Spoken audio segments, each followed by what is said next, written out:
तो हेलो मेरे प्यारे दोस्तों, आप लोग स्वस्थ और मस्त होंगे। मेरा नाम रजनीश कुमार है। मैं इस वीडियो के माध्यम से साझा करना चाहता हूँ जो बहुत लोगों को मन में डाउट रहता है कि यूपीएससी के सिलेबस और स्ट्रेटजी के बारे में। तो यूपीएससी के सिलेबस और स्ट्रेटजी के बारे में आज हम इस वीडियो के माध्यम से बताएंगे। इस वीडियो में क्या क्या रहेगा, इस वीडियो में बहुत सारे राज छिपे हुए हैं, जो अंत तक आप बने रहिएगा और वीडियो को अंत तक देखिएगा। तो इस वीडियो में हम किसी को जानकारी को साझा करते हैं तो किसी के मन में थोड़ा-सा, क्योंकि हम लोग उस पड़ाव से हैं जिससे हम किसी को सिखाते हैं तो एक बेहतर लेवल तक सिखाते हैं। तो सिखाने के लिए एक अच्छी एब्ज़ॉर्बिलिटी होनी चाहिए, जो कोई चीज़ को एब्ज़ॉर्ब करे। बहुत जल्द कोई चीज़ों को सीखने में हमारे टाइम नहीं लगते, कोई चीज़ को सीखने में हमारे बहुत टाइम लग जाते हैं। कोई भी चीज़, आसान चीज़ और हार्ड चीज़, कभी-कभी आसान चीज़ भी हमको हार्ड लगता है। क्यों लगता है? बेस्ट स्ट्रेटजी नहीं रहता है और सिलेबस की जानकारी बढ़िया से नहीं रहता है। तो आज हम इस वीडियो में पूरा जानकारी साझा करेंगे। कैसे? वीडियो को अंत तक बने रहिएगा। चलिए तो स्टार्ट करते हैं वीडियो को। दिल्ली गए थे इंक्वायरी के लिए यूपीएससी के, क्योंकि मैं एक खुद यूपीएससी के स्टूडेंट हूँ, जो सिखाने में आपको जानकारी सोचते हैं साझा करें। तो इसीलिए आज हम दिल्ली गए, नोएडा सेक्टर 15 में। सेक्टर 15 में है दृष्टि आईएएस का है, दिव्य कृषि सर फाउंडर है, जो अब नहीं पढ़ाते हैं। वो रिकॉर्डेड, कभी कोई लोग कहता है कि विकास सर पढ़ाते हैं, लेकिन विकास सर पढ़ाते नहीं हैं। विकास सर अब फाउंडर है, वो जुडिशरी के लिए पढ़ाते हैं। जुडिशरी के लिए भी खोल दिए हैं अब 2-3 साल से पहले से खोला है। तो पहले मुखर्जी नगर में सर का तो कोई हंगामा हुआ था, तो अब आ गया दृष्टि आईएएस नोएडा में, जो एक, आप कह सकते हैं जैसे गुड़गांव को साइबर सिटी सब कहा जाता है, तो इसको एक एजुकेशन हब के नाम से जाना जाता है नोएडा को। दिल्ली है ऐसा जगह नोएडा, जो वहाँ एजुकेशन हब के नाम से जाना जाता है। तो आज हम यही वीडियो में, तो इस वीडियो में हम क्या क्या बताएंगे? Syllabus plus strategy.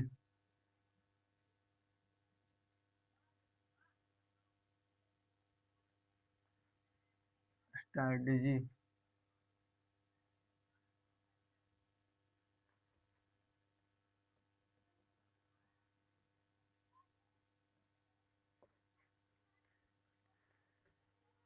तो इस वीडियो में हम यही बात करेंगे।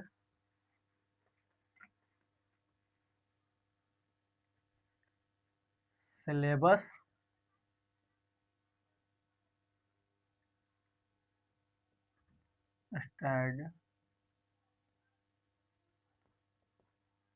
स्ट्रेटजी के बारे में बताएंगे। पहले तो सबके मन में रहता है कि सिलेबस कैसे कंप्लीट करें।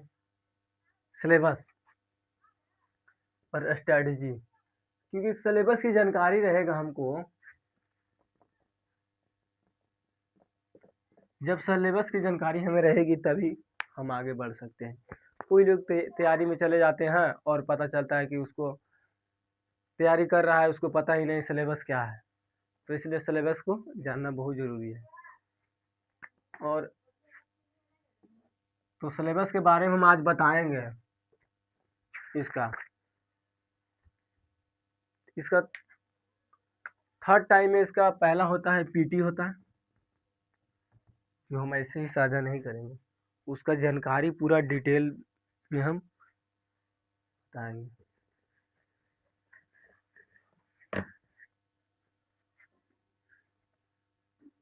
एग्जाम का पैटर्न बता रहे हैं,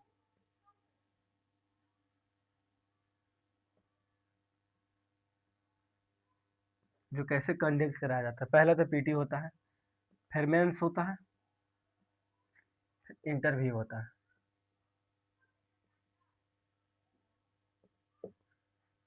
जो आपको पीटी है, जो बहुत हद तक, अब तो पीटी 2026 में आया है पीटी, उसका लेंदी क्वेश्चन बनाया था पीटी का।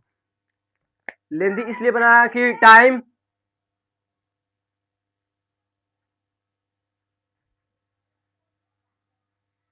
क्योंकि इसमें टाइम नहीं मिल पा रहा था। क्यों टाइम बचाने के लिए हमारे लेंदी क्वेश्चन नहीं आना चाहिए। क्वेश्चन ही बढ़िया था, जो तैयारी कर रहा था उससे खुद पूछे कैसा था भैया, तो वो बोले कि क्वेश्चन ठीक था, उसमें लेंदी था, टाइम मतलब कि 1 2 जैसे क्वेश्चन दे दिया ना, उसमें 1 2 3 4 कर दिया, उसके बाद option A, option B, option C, option D करके ऐसे ही लेंदी बनाया, सारा क्वेश्चन ऐसे ही लेंदी था। तो हम तो बता दिए पीटी मेंस इंटरव्यू होता है।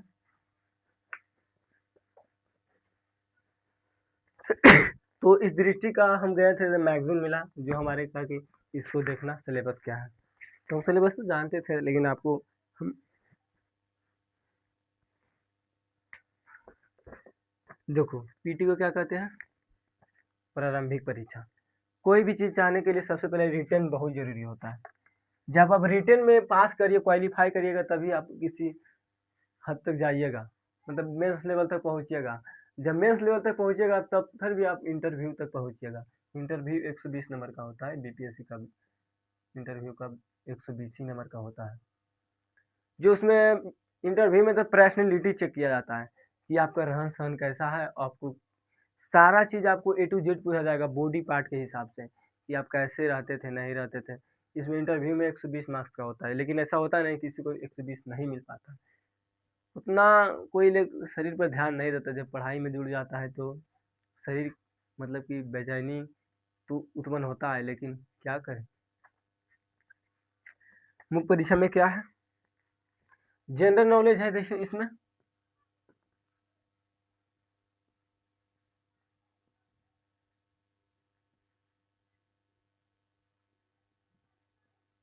जनरल नॉलेज, इसमें अधिकतम अंक 200 अंक का रहता है। 200 अंक का रहेगा, 2 घंटा देगा, 2 आवर, 2 आवर से देगा घंटा। और नेगेटिव मार्क्स 1/3 पड़ेगा, मतलब 33 पॉइंट कुछ पड़ेगा 100 में। अरे भाई 1/3 का परसेंटेज में निकालिएगा 33% में होगा, 33 पॉइंट समथिंग पड़ेगा, 33 पॉइंट लगभग यही होगा। इसी में इसका भी सी सेट होता है, सी सेट, सी सेट भी इसका, इसमें 33% लाना पड़ता है न्यूनतम, मतलब मिनिमम, मिनिमम लाना पड़ता है। ये भी 2 घंटा का मार्क्स रहेगा, 2 घंटा का एग्जाम रहेगा। इसमें नेगेटिव मार्क्स रहेगा 1/3, मतलब कुछ समथिंग करके 33 पॉइंट कुछ। तो इतना तो हो गया। पीटी के बारे में तो आप जान चुके हैं, इसमें कोई ज़्यादा नहीं पूछा जाता है, जनरल नॉलेज पूछा जाता है। और सी सेट के लिए, सी सेट में इसमें 33% लाना पड़ता है इसमें। चलो मेंस के बारे में बताते हैं। नहीं होगा तो हम वीडियो में फिर से इसको बढ़िया से लिख कर डाल देंगे। मुख्य परीक्षा, इसको तो प्रारंभिक परीक्षा का, तो कोई भी सीढ़ी पार करने के लिए,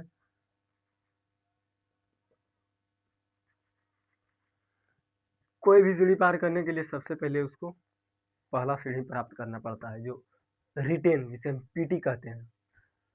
ये हो गया, तो अब मेंस पर चलते हैं। तो ये पूरा पेपर होता है 300 अंक का होता है, जो 3 घंटे का समय होता है, जिसे प्राप्त करना आवश्यक होता है, मतलब 600 अंक का रहता है।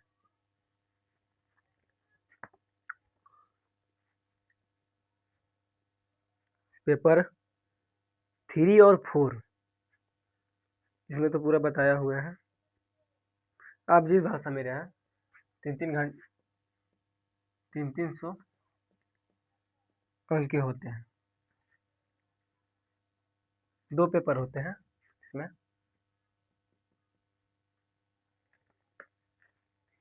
पेपर ए के लिए है 300 मार्क्स का होगा।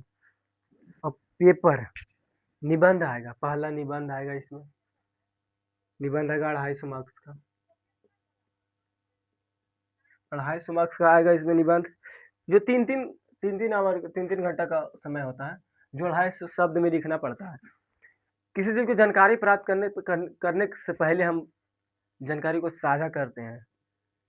कोई चीज़ को सोचने की क्षमता कब बढ़ेगी, जब हमारे पास किताबी कीड़े होंगे। किताबें पढ़िएगा तभी आप किसी चीज़ को सोच कर लिख सकते हैं। निबंध ऐसे ही नहीं लिखा जाता है। निबंध के लिए आपको बहुत सारे बुक पढ़ना पड़ेगा। जो कहता है कि 12th फेल करके चल जाता है यूपीएससी की तैयारी करने, ऐसा मत करना भाई। ऐसा करोगे तो बहुत पछताओगे। तो इंटरव्यू में तो हम बता दें कि आपको जैसे पर्सनैलिटी पूछेगा और कुछ क्वेश्चन पूछेगा और क्या। इसमें पेपर 2 होगा। सबसे मतलब कि सारा इसका 1750 मार्क्स का होता है कि 7 पेपर होता है। मतलब कि मेंस का 7 पेपर होता है। 7 पेपर होता है उसमें देखिए, इस वीडियो के माध्यम से दिखा देते हैं, देख लीजिए।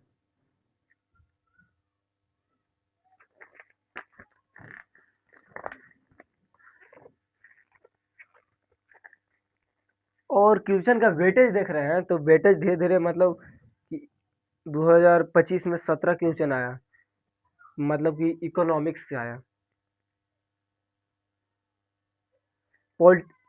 पॉलिटी से आया 17 क्वेश्चन, सॉरी। भारत की अर्थव्यवस्था, भारत की हमारी अर्थव्यवस्था है, इंडिया का इकोनॉमी के बारे में 13 क्वेश्चन आया।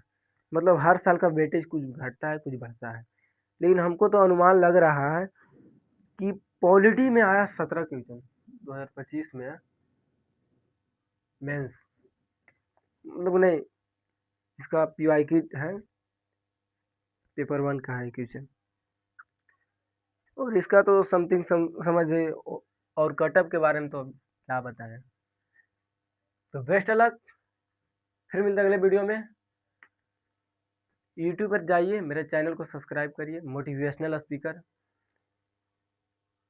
मोटिवेशनल स्पीकर आएगा, उसमें जाइएगा, वीडियो को क्लिक करिए और बढ़िया से देखिए कैसा लगता है वीडियो, क्योंकि हम एक नीचा स्तर से ऊपर तक ले गए हैं।